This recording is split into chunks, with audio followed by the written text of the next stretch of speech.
അതിനോടൊരിക്കലും party യോജിക്കുന്നില്ല, PDP യോജിക്കുന്നില്ല. അങ്ങനെയുള്ള വർഗീയ രീതിയിലുള്ള പരാമർശങ്ങൾ നിരുത്സാഹപ്പെടുത്തേണ്ടതാണ്. അദ്ദേഹം അത് തിരുത്തും എന്നാണ് വിശ്വസിക്കുന്നത്. കാരണം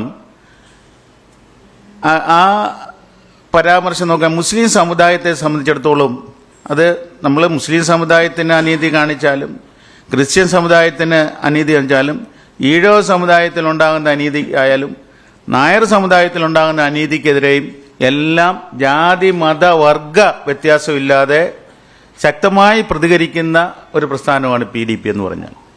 അവിടെ പറയുമ്പോഴത്തേക്ക് ഈ കേരളത്തിലെ നോക്കുമ്പോഴത്തേക്ക് ജില്ലാ പഞ്ചായത്തിലെ മലപ്പുറം ജില്ലയിൽ മാത്രമാണ് ഒരു മുസ്ലിം സമുദായത്തിലുള്ള ഒരാൾ ജില്ലാ പ്രസിഡന്റ് ആയിട്ടുള്ളത്.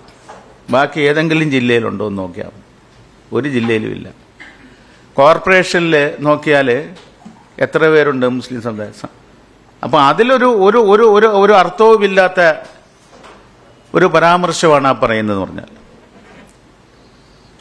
വെള്ളാപ്പള്ളി നടേശൻ SNDP യോഗത്തിൻ്റെ ജനറൽ സെക്രട്ടറി, അദ്ദേഹം ഇരിക്കുന്ന ആ കസേരയോട് ഞങ്ങൾക്ക് ബഹുമാനവും മതിപ്പും ആദരവും ഉണ്ട്.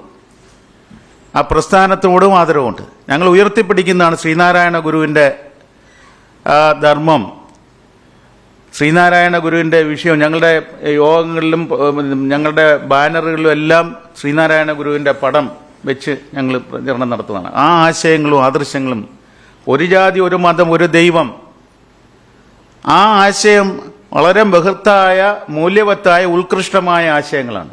പക്ഷേ അതിനെ പ്രതിനിധീകരിച്ചുകൊണ്ടിരിക്കുന്ന വെള്ളാപ്പള്ളി നടേശൻ്റെ ചില പരാമർശങ്ങളോട് ഞങ്ങൾ യോജിക്കുന്നില്ല. അതിൽ ഇപ്പോൾ ഉണ്ടായ പരാമർശം മുസ്ലിം ലീഗിനെതിരാണ്, മുസ്ലിങ്ങൾക്കെതിരെ അല്ല. മുസ്ലിങ്ങൾക്കെതിരെ പൊതുവെ അല്ല, പരാമർശം നടത്തിയത് മുസ്ലിം ലീഗിനെതിരായിട്ടാണ്.